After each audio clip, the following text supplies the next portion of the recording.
Right now we're back with entertainer Larry Gowan, and we're going to find out the whole scoop on the new album, The Good Catches Up. This is the album, and we have a video clip to take a look at. So let's do it, shall we?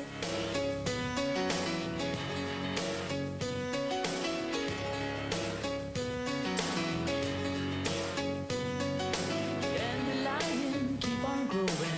Grass high could use some mowing. Wonder what the driving showing. Sun beating, heat keep rising. Hazy afternoon horizon. Screen door, just let the fly. Singing your song for that's you, right?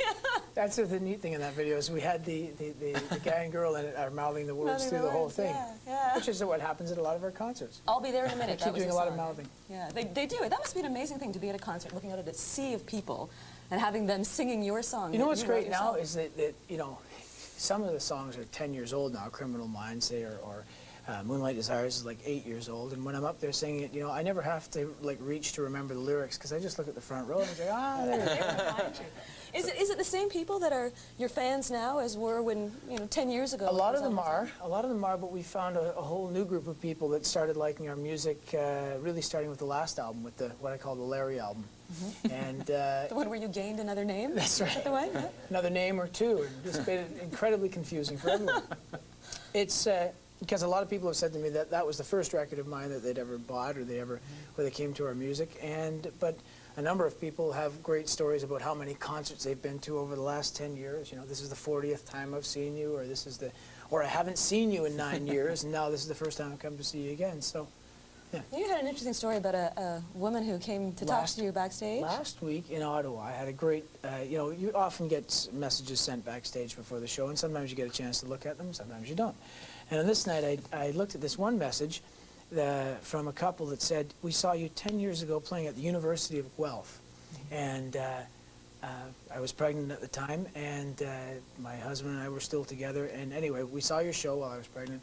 We were here with our 10-year-old daughter tonight, and she likes your music and wants to come and say hello. So yeah, I like that sort of thing. Yeah, I like that kind of thing. A 10-year-old daughter coming and being a fan too. Exactly. I've liked you ever since I was in vitro. Mom used to hold the headphones up to her tummy, and yeah, that's right. I used to groove right along. You know, I've always wondered this about singer-songwriter or songwriters. Yes. Which is more fun, sitting down and writing, and then finishing up that piece of work, or going out and performing that same piece of work? Well, for me, the performing, it just wins it every time, because sitting down and writing it, that's where the struggle is. That's work, right? That's the struggle. You know, you have to sometimes, you know, find where the inspiration is. I mean, eventually, when the floodgates open and the song arrives, it usually arrives in a very short period of time, and that's an exhilarating few moments when that happens. But that exhilarating feeling doesn't really happen again for me until I play in front of people and see how it's affected them. Yeah.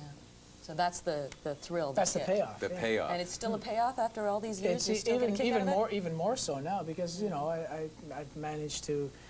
The music has managed to take me this far. You know, and it hasn't been short. I just wonder, you say you play some pickup hockey, right? Yeah. Now, how do you compare that feeling with the fans and the crowd to scoring that overtime goal? I mean, is it right up there? If I ever score that overtime goal, I'll let you know. Well, you're a big hockey fan, right? I am, yeah. I love that. It's a perfect diversion to music as far as I'm concerned. Keeps you in good shape, too. It keeps, it's good for that, and it's good for reminding you of your human frailties. Oh, okay. Especially when you go on the ice, yeah. The album's called The Good Catches Up. Yeah. Why is that? Where'd you get that? A bit of an idea. Well, there's a song called The Good Catches Up to begin with, and secondly, I think it's a bit of an idea that Eddie Schwartz and I co-wrote that song, and we were thinking about the idea of karma and how, you know, the good things, basically the vibes you put out into the universe will sometimes make them back to you, or in a less cosmic sense, there's the idea of, you know, what goes around comes around. So that's the negative connotation of it. This is kind of a positive way of looking at that idea. So the good will come back at you. The Beatles thing, eh? In the end. There you go. Yeah, the love you. What is it? The love you take. Make. In the end, the love you take is equal to the love you make if you're free as a bird. Wait a minute. I don't think it went like that. Pleasure having you on the show. Yeah. Sounds like a great album, and really enjoyed it. And thanks for the Fit for Life stuff. Hey, you're all set to go back on the road now, right? Yeah, I'm all, yeah, sure. Just keep the meat, keep the dairy, and I'll just take the vegetables. We'll work on it. Me and the rabbit.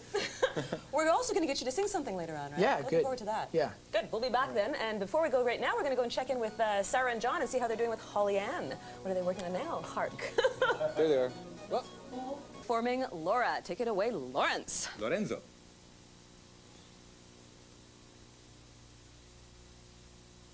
The dull parade domestic scene. She makes a meal of toast and beans today. The soaps play on her TV screen, a mundane way to wash her dreams away. And so she looks ahead another year, terrified to see that she's still here. Oh, Laura lives the straight life. She plays the good wife at home. Laura thinks there's more to this life, wants to make a dream of her own. She holds her book on Paul Gauguin and sees herself paint distant lands someday.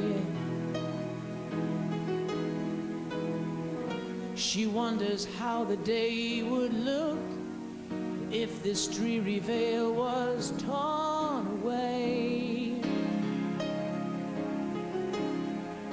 If one night he should stumble through the door to find she doesn't live here anymore. Oh, Laura lives the straight life. She plays the good wife at home.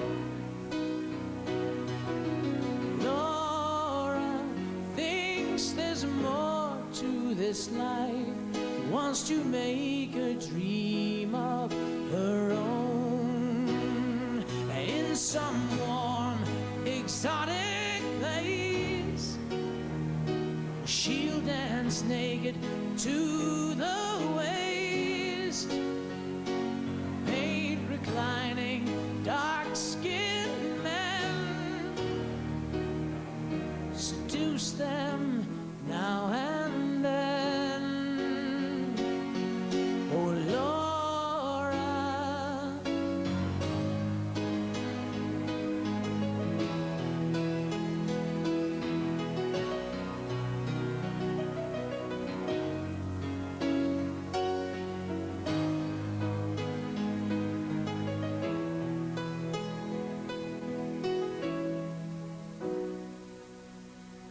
One lonely yellow autumn leaf clings to a barren tree today.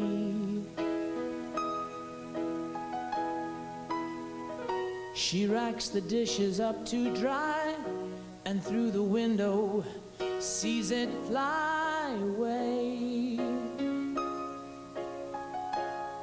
Then she smiles to know that she'll be going soon.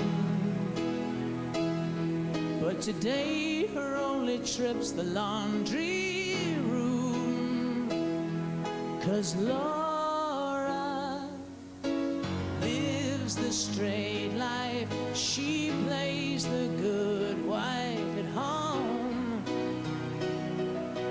Laura thinks there's more to this life, wants to make a dream of her own.